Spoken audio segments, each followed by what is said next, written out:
It's a quick visit. Okay. Yeah, so can you tell me a little bit about your relationship with Sonic the Hedgehog? Sonic and I go way back to 1991. I was 13. And yeah, that was the first game, and as a kid who just loved video games and played everything I could get my hands on, Sonic just really stood out. I mean, the speed of it, his personality, I mean, it was just such a fun world and character to be in. So when the opportunity came along years later to create the movie, it was just, yeah, it was a dream come true. Yeah. This is in fact your theatrical directional debut. Were you like really nervous about the project, or are you still nervous about it, or?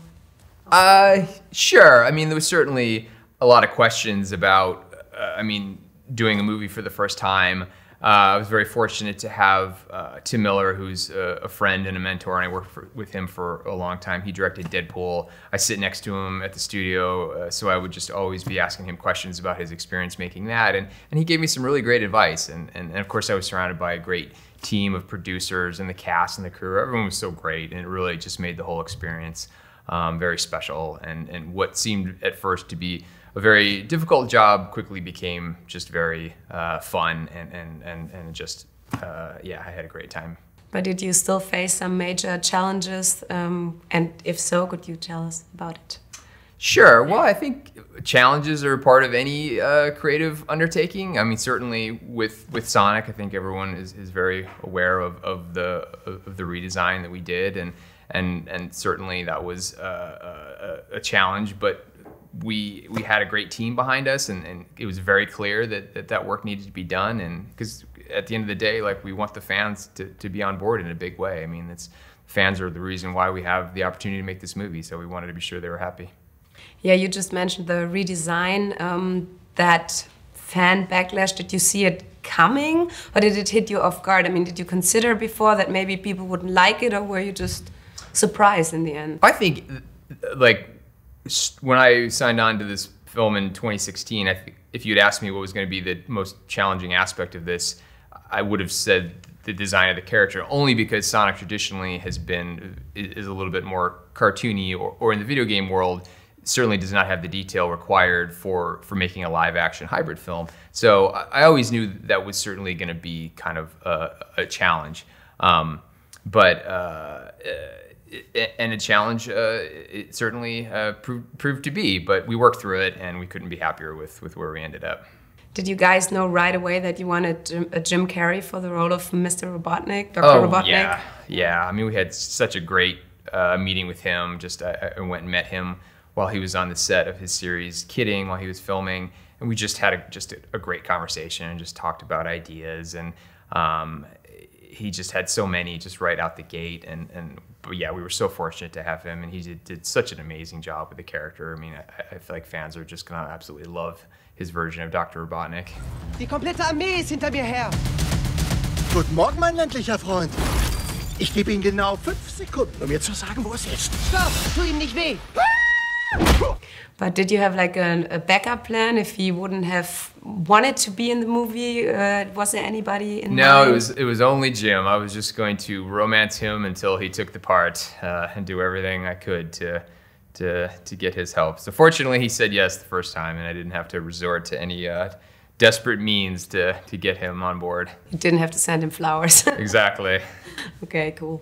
Actually, I wanted to ask, and I can kind of confirm that now myself because I just met him, but would you say that he, as the private Jim Carrey, that he is as funny as his iconic characters? Oh, absolutely. I mean, the man has comedy coming out of every one of his pores. He's just so effortlessly funny, and it's so great to be around and collaborate with, and because, yeah, he's just constantly just making jokes and keeping the atmosphere light. And Das ist meine Superkraft. Ich glaube nicht, dass du darauf darfst. Und ich werde meine Freunde damit um jeden Preis beschützen. Das hast du nicht kommen sehen, ha? Blah, blah, blah, blah, blah, blah. yeah, he's a wonderful human being. Yeah. In the German version, Julian Bam did the voiceover for Sonic. Did you ever hear of Julian Bam before he was chosen for the part, or?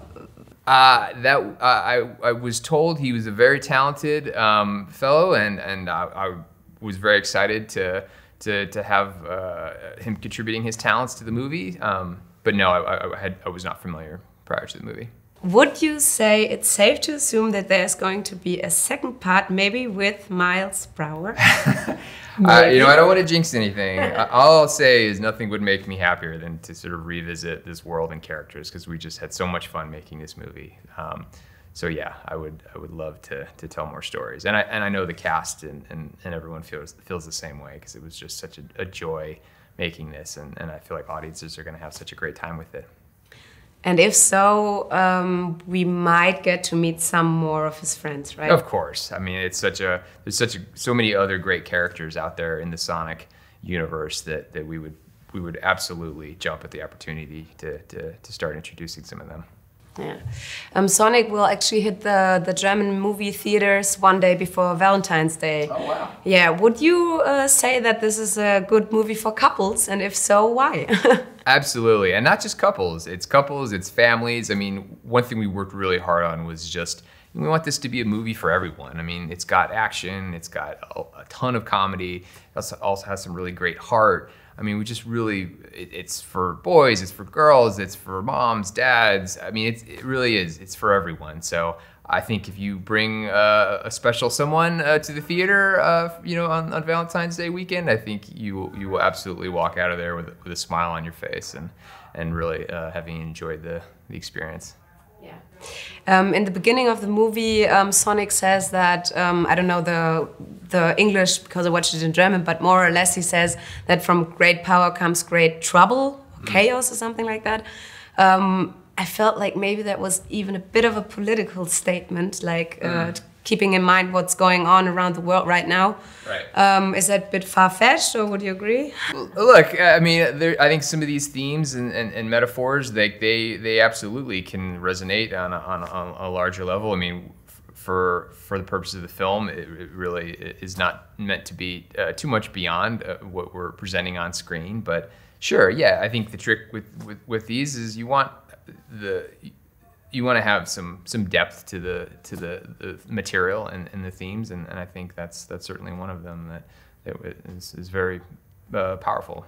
Did you now kind of fall in love with making movies for the big screen? Is that something that we can expect from you in the future? As long as they'll let me. There's no going back. I mean, it was just such an incredible experience, and the cast and the crew, everyone was just so wonderful and so supportive, and we had such a good time. I would not trade this job for anything. Okay. Thank you so much. Thank you. Nice meeting you. 2020. Hier können wir eine Weile untertauchen. Okay, und was machen wir jetzt? Ich zeig dir mal, wie das geht. Lass uns gehen, oder? Ja, es wird Zeit. Eine neue Welt. Du glaubst, du könntest mir entkommen? Boah, das Ding ist ja süß. Du bist gut versichert, oder? Ein teuflisches Genie. Jetzt bist du dran. Mehr hast du nicht drauf? Doch, aber danke der Nachfrage. Achtung, jetzt geht's rund. Wie hast du das gemacht? Ich habe keine Ahnung. Sonic the Hedgehog.